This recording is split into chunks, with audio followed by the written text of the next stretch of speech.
বাজারে আসলে মানে বাইরে আসলেই আমি নতুন কিছু দেখলে আপনাদের সাথে শেয়ার করার জন্য চেষ্টা করি।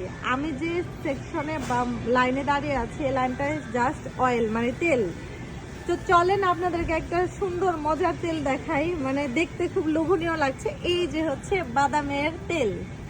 কে কে বাদামের তেল খেয়েছেন অবশ্যই কিন্তু জানাবেন। এই বাদামের তেল এটার মধ্যে আছে হচ্ছে 2 লিটার, এইটার মধ্যে জাস্ট এইটার মধ্যে হচ্ছে 2 লিটার একটা বোতল।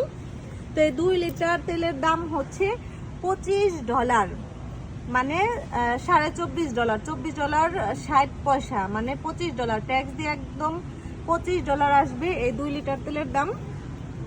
আর 2 লিটার তেলের দাম যেহেতু $25, এই 2 লিটারের দাম বাংলাদেশের আসবে হচ্ছে 2000-এরও বেশি। তো কে কে এই বাদামের তেল খেয়েছেন অবশ্যই জানাবেন, খেতে কেমন সেটাও জানাবেন। তো অন্য একটা ভিডিওতে কথা বলি। আল্লাহ হাফিজ।